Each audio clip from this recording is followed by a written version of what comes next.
Hello friends, माझ्या व्हिडिओमध्ये तुमचं स्वागत आहे. आजचा इन्सिडेंट थोडा वेगळा आहे आणि मला तो तुमच्याबरोबर शेअर करावा असं वाटतं आहे. तर आज असं झालं की एम्प्लॉईबरोबर डिस्कशन करताना एम्प्लॉई मला म्हणे की तुझे मेसेज मला डॉमिनेटिंग वाटतात. मला विचार केला, अरे बाबा मी HR आहे, वर्क रिमाइंडर देणार नाही तर का तुझी शायरी लिहू तुझ्यासाठी. लोकांना कामाबद्दल विचारलं की डॉमिनेटिंग का वाटतं ते मला अजून पण समजलेलं नाही आहे. मी त्याला फक्त एकच सिम्पल क्वेश्चन विचारला होता की रिप्लाय का नाही देत मेसेजला. तर त्यावर खूप सारे एक्सक्यूज होते की नोटिफिकेशन्स नाही येते, अमुकच नाही ढमुकच नाही. खरं बोलायला पण त्याला वेळ लागला की तुझे मेसेज मला डॉमिनेटिंग वाटतं. काही लोक असे असतात ना की कामामध्ये एकदम सायलेंट मोड असतात, चॅट रिस्पॉन्समध्ये एकदम सायलेंट मोड आणि एक्सक्यूज देण्यामध्ये एकदम व्हायलंट मोड असतं, फुल HD.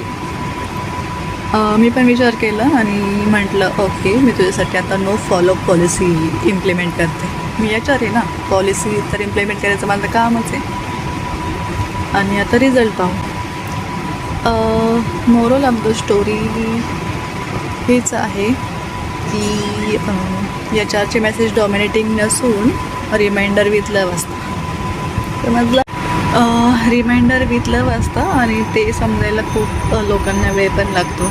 जर एखाद्याने तुमच्याबद्दल निगेटिव्ह इमेजेस बनवले असेल की नाही, ही व्यक्ती जे पण काही बोलेल ते आपण निगेटिव्हच घ्यायचं आहे, तर तो माझा फॉल्ट नसून तुमचा फॉल्ट आहे. तुमच्या विचार करण्याची क्षमता, थिंकिंग प्रोसेसचा फॉल्ट आहे तो. त्यावर तुम्हाला वर्क करावं लागेल. आणि जर एखादी व्यक्ती आपल्या बद्दल निगेटिव्ह असेल आणि तुम्ही कितीही पोलाइटली मेसेज पाठवला, रिमाइंडर पाठवला, फॉलोअप मेसेज पाठवला, तर तो त्या व्यक्तीला डॉमिनेटिंगच वाटतो. कारण त्याने त्याच्या डोक्यामध्ये तसं ते फिट केलेलं असतं की नाही, हे डॉमिनेटिंगच मेसेज करणार, ही असंच मेसेज करणार, ती तसंच मेसेज करणार. तर स्वतः